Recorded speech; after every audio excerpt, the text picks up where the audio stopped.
యేసుక్రీస్తు పేరిట అందరికీ శుభవందనాలు తెలియపరుస్తున్నాను. మరొక వీడియో పరిశుద్ధాత్మ జ్ఞానంతో దేవుని ప్రవక్తగా ప్రపంచానికి వీడియో నేను పరిచయం చేయబోతున్నాను. ఈ వీడియో పేరు ముఖ్య ఉద్దేశము ఏమిటంటే 60 గజాల ప్రాంతానికి యెహోవా సందేశం. మరొకటి దైవ దర్శనం. పోరాటం చేయండి అంటే దైవ దర్శనం. కాబట్టి ప్రియమైన ప్రజలారా చాలా జాగ్రత్తగా వినండి వీడియో. ఎవరైనా నా వీడియో చూడకపోతే మరి ప్రపంచానికి దేవుని వాక్యం కొట్టండి, అప్పుడు నా వీడియో మీ ముందు ఉంటుంది. ప్రియమైన ప్రజలారా చాలా జాగ్రత్తగా వినండి. మరి ఈ వీడియో దేవుడు నాకు ఎందుకు ఈ విషయం బయలుపరిచాడో మీకు మరి క్లుప్తంగా తక్కువ టైమే తీసుకుంటాను. తక్కువ టైం తీసుకొని ఈ ఈ సందేశాన్ని మీ ముందు నేను దేవుని ప్రవక్తగా పరిశుద్ధాత్మ జ్ఞానంతో పెడుతున్నాను. ఓకేనా? ఎందుకంటే మరి ఇన్ని దేశాల మీదకి దేవుడు తీర్పు సందేశాలు పంపించమని బయలుపరుస్తున్నాడు. చాలా దేశాల మీదకి ఇప్పటి వరకు 50 దేశాల మీదకి నేను తీర్పు సందేశాలు పంపించాను ఆయన చిత్తంలో పరిశుద్ధాత్మ జ్ఞానంతో. కానీ దేవుడు మరి మొన్నటి కాలంలో జపాన్ దేశానికి కూడా దేవుడు తీర్పు సందేశం పంపించమన్నాడు. రెండోది కూడా జపాన్ దేశంలో 2 రకాల సూచనలు కూడా నెరవేరుతుంది, ప్రవచనం నెరవేరుతుంది ఆ దేశంలో ఇప్పుడు.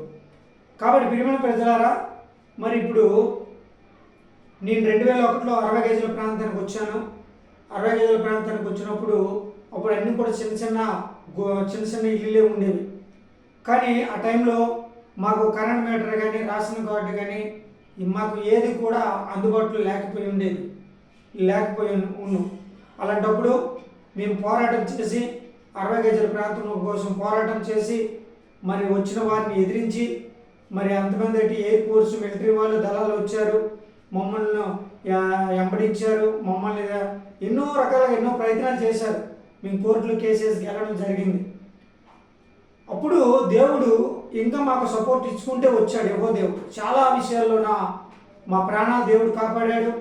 నేను ప్రతి క్షణం కూడా ప్రార్థన చేసేవాడిని, ప్రభువా ఈ 60 గజాల ప్రాంతాన్ని దీవించండి, ఈ 60 గజాల ప్రాంతాన్ని గొప్పగా ముందుకు నడిపించండి అని కూడా నేను ప్రార్థన చేసిన రోజులు లేవు. అయినప్పుడు కూడా ప్రతి ఒక్క విషయాన్ని కూడా మరి మేము కోర్టులో కేసు వేసినప్పుడు మరి ఆ కోర్టులో కూడా దేవుడు గొప్ప మేలే మా పక్షంలో జరిపించాడు. 60 గజాల ప్రాంతానికి ఒకటి దేవుడు మా పక్షమున న్యాయాధికారిగా ఒక శాసనకర్తగా ఆ టైంలో ఉన్నాడు. కాబట్టి మేము పోరాటం చేసాము. మేము మరి పోరాటం చేసి కేసు గెలిచాం, కానీ మేము పట్టాలు పొందుకోలేకపోయాం. కేసు గెలిచిన తర్వాత మేము పట్టాలు పొందుకోలేకపోయాం. ఆ పట్టాలే ఇప్పటి వరకు కూడా అదొక సాతానికిలాగా ఉండిపోయినాయి. కాబట్టి మరి మొన్నటి కాలంలో నేను ఎప్పుడైతే మరి 2019లో నేను బయటకు వచ్చేసానో, వచ్చిన తర్వాత అప్పటి నుండి కూడా దేవుడు నాకు ఏ దర్శనం కూడా చూపించలే. నేను ప్రార్థన అప్పుడప్పుడు చేస్తుండేవాడిని. కానీ మొన్నటి కాలంలో 2 సంవత్సరాల కిందట నాకు దేవుడు సడన్గా ఒక దర్శనం చూపించాడు. ఏమని చూపించాడంటే 60 గజాల ప్రాంతాలన్నీ కూడా 60 గజాల ప్రాంతంలో బిల్డింగ్స్ అన్నీ కూడా కుప్పకూలిపోయినట్టుగా చూపించాడు. నేను చాలా ఆశ్చర్యపడ్డాను, చాలా ఒక వింత నాకు అనిపించింది. అదేంటి ప్రభా, అప్పుడు కాలంలో మేము పోరాటం చేసాము, అన్నీ చేసినాము. ఇంకో విషయం చెప్పాలంటే ఒక సమయంలో దేవుడు కూడా ఒక 2-3 తుఫాన్లు వచ్చినప్పుడు 2 తుఫాన్లు వచ్చినాయి. ఆ 2 తుఫాన్లు కూడా ప్రార్థన చేసినప్పుడు దేవుడు ఆఫ్ చేశాడు. 3వ తుఫాన్ వచ్చినప్పుడు నా ఇంటికి బురద నీరు వచ్చేసింది. ఒక సమయంలో బురద నీరు వచ్చేటప్పుడు నేను వాకట్లో నిలబడి మోసే వలించుకుంటూ చేతులెత్తి ఆకాశం వైపు చేతులెత్తి ప్రార్థన చేశాను. ప్రార్థన చేసినప్పుడు దేవుడు ఆ తుఫాన్ని ఆఫ్ చేసిన మరుక్షణమే నేను నా నోటంట ఏమని పలికానంటే, ప్రభా ఈ ప్రాంతాన్ని ఇజ్రాయేల్ ప్రాంతంగా మార్చండి. అప్పుడు ఎవరు బిల్డింగ్లు కట్టలేదండి, అప్పుడు కూడా ఎవ్వరు బిల్డింగ్స్ కట్టలే. ఇజ్రాయేల్ ప్రాంతంగా మార్చండి ప్రభు అని నేను ప్రార్థన చేశాను. ప్రార్థన చేసిన ఒక 2-3 సంవత్సరాల తర్వాత 2-3 సంవత్సరాలు కాదు, ఒక 5-6 సంవత్సరాలు ఉన్నాను. తర్వాత ఒక చిన్న ప్రాబ్లం బట్టి నేను బయటకు వచ్చేసాను ఆ గృహం విడిచి. ఓకేనా? మరి ఈ విషయం నేను ఎందుకు చెప్తున్నాను అంటే 60 గజాల ప్రాంతంలో ఉన్న ప్రజలకు ఎందుకు చెప్తున్నానంటే, మళ్ళీ మొన్నటి కాలంలో కూడా 2 సంవత్సరాల కిందట కూడా ఒక దర్శనం చూపించాడు దేవుడు, బిల్డింగ్లు కూలిపోయినట్టుగా. నేను ఆ విషయాన్ని 60 గజాల ప్రాంతానికి తెలియపరచలే. కానీ ఇప్పుడు కూడా దేవుడు మళ్ళీ మొన్నటి కాలంలో శుక్రవారము 21వ తారీఖు 8వ నెల 2026 సంవత్సరము అంటే మొన్న దేవుడు మళ్ళీ ఈ దర్శనమే సడన్ యోగజోన్ సహకారంలో మరి ఇదే దర్శనము దేవుడు చూపించాడు. అంటే 60 గజాల ప్రాంతంలో ఉన్న బిల్డింగ్స్ అన్నీ కూడా కుప్ప కూలిపోయినట్టుగా దేవుడు చూపించాడు.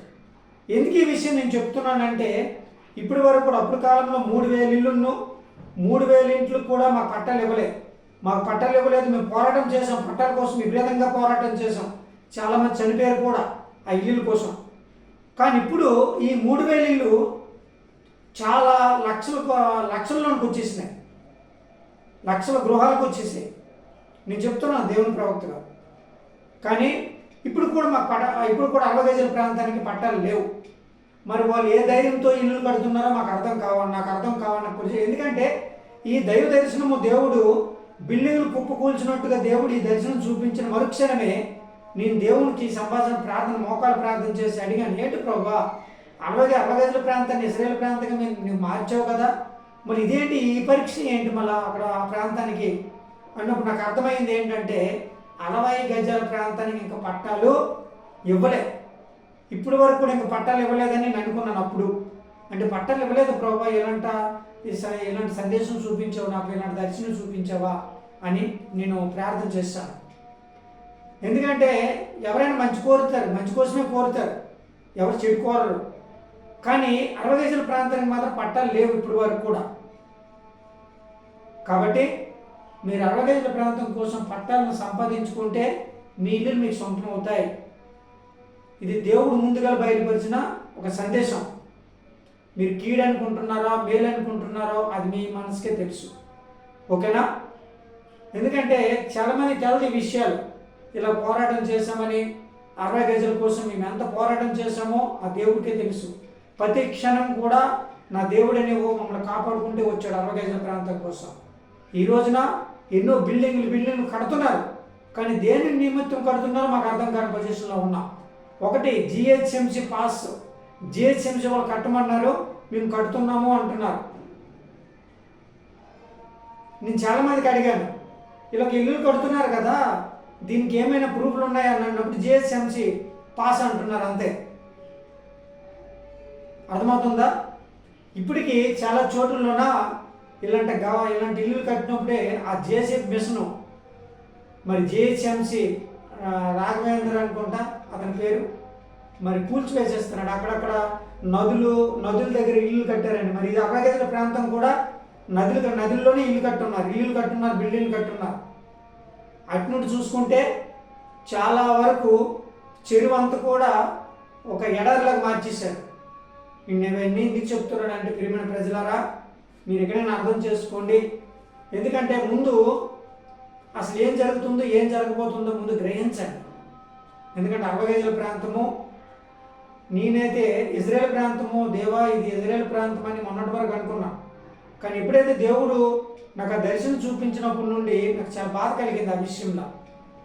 అప్పుడు నేను అర్థం చేసుకుని ఏమని, ప్రభా వీళ్ళు ఇంకా పట్టాలు తీసుకోలేదా, పట్టాలు ఇంకా రాలేదా, పట్టాలు రాలేదు అనుకునంటే 60 గజాల ప్రాంతము ఒక చిక్కుల్లో పడి ఉందని అర్థం. కాబట్టి చాలా జాగ్రత్తమైన ప్రియమైన ప్రజలారా, మరి ప్రార్థన చేసుకోండి. మరి ఎందుకంటే ఈ విషయం నేను చెప్తున్నాను, ప్రార్థన చేసుకోండి.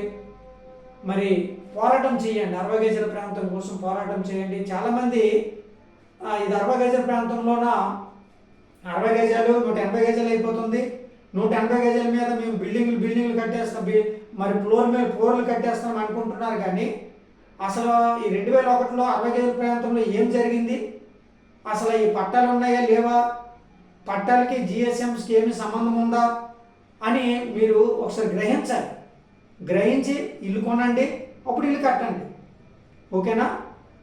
నాకు ఈ దైవ దర్శనం దేవుడు చూపించాడు అనేది 100% జరుగుతుందని కూడా నేను అనుకుంటున్నాను. దేవుని ప్రవక్త పరిశుద్ధాత్మ జ్ఞానంతో ఇలా జరుగుతుందని నేను అనుకుంటున్నాను. ఇది జరగబోయే ప్రవచనం. కాబట్టి చాలా జాగ్రత్త వినండి. ఇంకా మీరు ఇంటింటికి పట్టాలు కావాలనుకుంటే 60 గజాల ప్రాంతం కోసం పట్టాల కోసం పోరాటం చేయండి, సాధించండి, పోరాటం చేయండి. పట్ట కంపల్సరీగా చాలా ఇంపార్టెంటు. ఓకేనా? పట్ట చాలా ఇంపార్టెంట్. ఈ రోజున చుట్టుపక్కల ప్రాంతాల్లో చాలామంది సముద్ర చెరువుల్లో ఇల్లు కట్టేశారని చెప్పేసి మరి అటు సైడ్ చాలా చోట్ల ఇల్లులు కూల్చబడుతున్నాయి. నేను ఆ విషయం అనట్లే, కానీ 60 గజాలకు మాత్రం 60 గజాల ప్రాంతాలకు మాత్రం పట్టాలు లేవు. జిహెచ్ఎంసీ ఆర్డర్ ఉందని చాలామంది అంటున్నారు. మరి ఎంతవరకు జిహెచ్ఎంసీ ఆర్డర్ ఉన్నది గవర్నమెంట్కి సంబంధించింది అని అంటున్నారు. మరి దాన్ని బట్టి మరి 60 గజాల ప్రాంతానికి పన్ను మరి ఏదో సంథింగ్ ఏదో జరగాలి. అది మంచి జరుగుతుందా చెడు జరుగుతుందా అది 60 గజాల ప్రాంతంలో ఉన్న పెద్దలకు తెలుసు, అధికారులకు తెలుసు, నాయకులకు తెలుసు. ఓకేనా? కాబట్టి చాలా జాగ్రత్తగా రండి. మరి దేవుడు ఈ దర్శనం చూపించినప్పటి నుండి ఇంకా వీళ్ళకి పట్టాలు ఇవ్వలేదుగా వాళ్ళ ప్రభా మరి అని నేను అనుకున్నాను. ఎందుకంటే ఒక సమయంలో మేము చిన్న ఇల్లు ఉండేటప్పుడు మహా పోరాటం చేశాము. ఇప్పుడు ఎవరు పాతలు ఎవరు కనబడట్లే, అంత కొత్త ప్రజలు వచ్చేసారు. వాళ్ళు ఏమనుకుంటున్నారంటే ఇది శాశ్వతంగా ఉండిపోతాయి ఇల్లులు అనుకుంటున్నారు. ఈ శాశ్వతంగా ఇల్లులు ఉండిపోతాయి అనుకుంటే కంపల్సరిగా పట్టా చాలా అవసరము. పట్టైన అవసరం, రెండోది ఇంటి పన్ను అవసరం. మీరు పట్టా సంపాదించుకోవాలంటే పట్టా సంపాదించుకోవచ్చు, లేకపోతే ఇంటి పన్ను కట్టుకోవచ్చు. ఈ 2 పాయింట్లు ఉన్నాయండి 60 గజాల ప్రాంతంలో. మరి ఈ 2 పాయింట్లు కూడా మీకు ఇంకా జరగట్లేదు అనుకునంటే ఇక మీకు మంచి జరుగుతుందా చెడు జరుగుతుందా మీ చేతుల్లోనే ఉంది. ఓకేనా? కాబట్టి చాలా జాగ్రత్తగానండి. ఎందుకంటే ఈ విషయం నేను చెప్పట్లే, నా దేవుడనే పరిశుద్ధాత్మ దేవుడు ఆయన పేరాపంతో నా నోటని పలికిస్తున్నాడు మాటలు. ఎందుకంటే ఒక సమయంలో 60 గజాల ప్రాంతం ఇజ్రాయేల్ ప్రాంతంగా మారాలి ప్రభు అని ఆ రోజు భయంకరమైన తుఫాన్ వచ్చినప్పుడు నా ఇంట్లోనికి బురద వచ్చేసింది, బురద వచ్చేసింది. రోడ్డు మీద ఉన్న ఆ బురద అంతా నా ఇంట్లో కొట్టుకొచ్చేసింది. అప్పుడు నా ఇల్లు చిన్న డౌన్లో ఉండేది. అలాంటప్పుడు నేను మోకాల ప్రార్థన చేశాను. రెండోది ఇంట్లో మోకాల ప్రార్థన చేసినప్పుడు నాకేమనిపించినప్పుడు బయటకు వచ్చి ఆ వర్షంలోనే తడుచుకుంటూ మోసే వాళ్ళ 2 చేతులు అయితే ఆకాశం వైపు చూసి ప్రార్థన చేశాను. ప్రార్థన చేసినప్పుడు అప్పుడు దేవుడు ప్రార్థన ఏమని చేశానంటే, దేవా ఈ గ్రామానికి ఎటువంటి తుఫాను నేనున్నంత కాలము ఈ గ్రామంలో ఎటువంటి తుఫాను రాకూడదు ప్రభా, ఇది ఇజ్రాయేల్ ప్రాంతంగా మార్చండి, నీ బిడ్డలు చేసిన తప్పులన్నీ క్షమించండి అని అప్పుడు నేను ప్రార్థన చేశాను. అప్పటి నుండి ఇప్పటి వరకు కూడా నార్మల్ తుఫాన్లే వస్తున్నాయి, పెద్ద తుఫాన్లు ఏం కనబడట్లేదు. కానీ ఇప్పుడేమొచ్చిందంటే మరి ఎందుకు వీళ్ళు బిల్డింగ్స్ కడుతున్నారో నాకేం అర్థం కాని పొజిషన్లో అయిపోయింది. చాలామంది జిహెచ్ఎంసీ ఆర్డర్ వచ్చింది, పాస్ వచ్చింది, మేము బిల్డింగ్లు కడుతున్నాము అంటున్నారు. కానీ దీనికి 2 అంశాలు. ఒకటి ఇంటి పన్ను కట్టండి, లేకపోతే పట్టైనా సంపాదించుకోండి. అది గవర్నమెంట్ పర్మిషన్ మీదే పట్టా సంపాదించుకోండి. అది మీకు మీ కుటుంబానికి మంచిది. రెండోది ఫ్యూచర్లో మీ బిల్డింగ్ మీకే సొంతం అవుతుంది. ఓకేనా? ఎందుకంటే చాలామంది నాకు అడుగుతున్నారు, చాలామందికి నేను అడిగినప్పుడు ఏం జరగదు బ్రదర్, ఏం జరగదు, ఏం ప్రాబ్లం లేదు, అందరు ఇల్లు కట్టుకుంటున్నారు, మేము కూడా కట్టుకుంటున్నాం అంటున్నారు తప్ప అసలు 60 గజాలు ఏం జరిగింది, ఇంకేం జరగబోతుంది, పట్టా ఎందుకు ఇప్పటి వరకు ఇవ్వట్లేదు, అసలు ఎవరి వంతులో పట్టాలు ఉన్నాయి, పట్టాలు ఎందుకు ఇవ్వట్లేదు, కారణాలు ఏంటి అని ఎవరైనా కనుక్కుంటున్నారా? ఎవరు కనుక్కోవట్లేదు. డబ్బు ఉన్నది, 3 పోర్లు లేపెడుతున్నాం. ఇదే మాట. ఓకేనా? కాబట్టి చాలా జాగ్రత్తగా రండి. దేవుడు ముందుగల్లా 60 గజాలకి ఏదో శోధన రాబోతుంది అంటే అందుకోసం నాకు ఈ దర్శనం చూపించాడని నేను అనుకుంటున్నాను. ఇది మీ మంచి కోసమా, ఇది మీ చెడు కోసమా మీరే ఆలోచించండి. ఎందుకంటే కాబట్టి చాలా జాగ్రత్తగా రండి. నా ఆలోచన ఏమిటంటే ఈ 2 విషయాలు ఏదో ఒకటి పోరాటం, ఏదో ఒకటి సంపాదించుకుంటేనే మీ ఇల్లు మీ బిల్డింగ్స్ ఉంటాయని నేను అనుకుంటున్నాను. తర్వాత మీ ఇష్టం. ఓకేనా? అందరికీ దేవుని పేరిట అందరికి వందనాలు తెలియపరుస్తున్నాను.